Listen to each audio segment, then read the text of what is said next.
congratulations on the film. Thank you very much. He was such a welcome character to see. There was a mysteriousness about Bard. What drew you to him mostly as Probably a man? that, what you just said, is he's somebody that you don't... he's not the same person all the way through the film. No, that's not what's at all. interesting. His journey is really unusual, and he does things that I don't think even he expects to be able to do, and takes on this role which I don't think he ever wanted, but he is the only man for the job at certain points in the story. So it was a really enjoyable journey.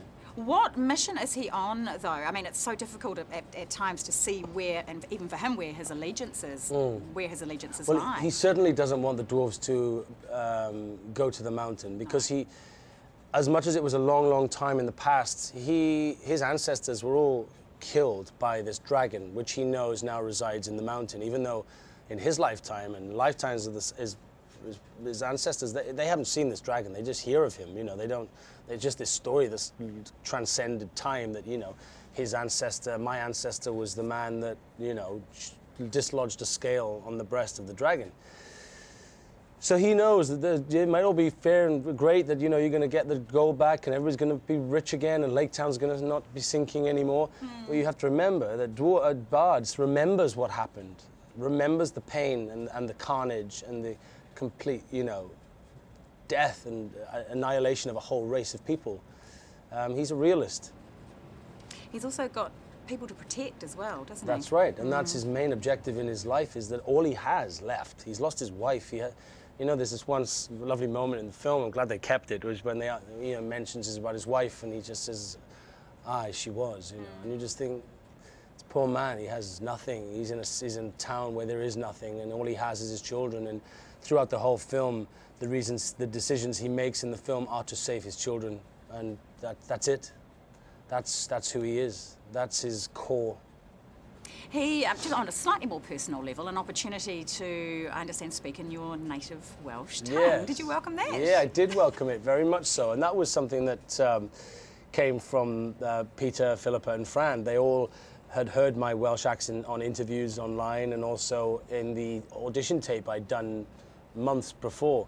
And did they ask you specifically to audition in the Welsh accent? Yes, they did, nice. yeah, for my screen test, yeah. Nice. They said, would you mind going in and doing it in a Welsh accent? And I was like, absolutely. I'd never done the Welsh accent on screen before, so, and sure enough, that's how it has become. That's Bard is Welsh, and it, you know, at the time I didn't realize, but, you know, for Bard becoming Welsh meant that it actually had an effect. It trickles through to where all his ancestors would have had a Welsh accent. So anybody else in Lake Town, and there are some other Welsh actors in Lake Town that have ancestors from Dale, they all have a Welsh accent as well. Nice. It's great. It is, yeah. It's a good touch to it. Entering into this Hobbit fray in the second chapter and leading into the third, how many days were you in New Zealand? How long were you down in Wellington? All over the place. About 100 and something. A lot. Is it the longest time you've spent elsewhere on a film set? Yeah, as long as I've spent anywhere else in another country. Oh, yeah, nice. Yeah. What's your takeaway? I really, you know, what was your favourite part of New Zealand? But sometimes when you spend that long in a country, there's kind of a takeaway. Yeah. And what was it for you? I guess it was the people.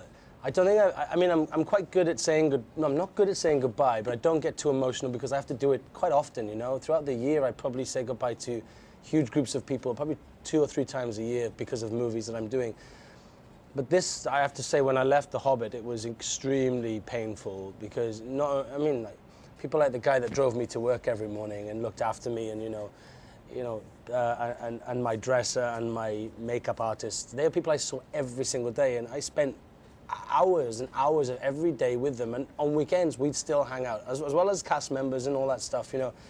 They are the things that made it for me, I miss them a lot because people don't work like they work in New Zealand. They have a very great sort of work ethic, and there's no hierarchy. Everybody's a team. And what's that game you play, 9 Square or 4 Square or something? 4 Square. They play 4 Square in the car park at lunchtime. I've never worked on a movie where crew even speak to each other at lunchtime. But Were on you really this good at movie, it? Did you play it? Yeah, I had to go. I was rubbish at it. I was absolutely rubbish. But, I'm sure you would. But they're it's a great place, and I'll be going back. You know, it's my second home now. So. Oh, we hope so. Love the film. You were great. Thank you. Come back down anytime. Thank you very much. Thank you.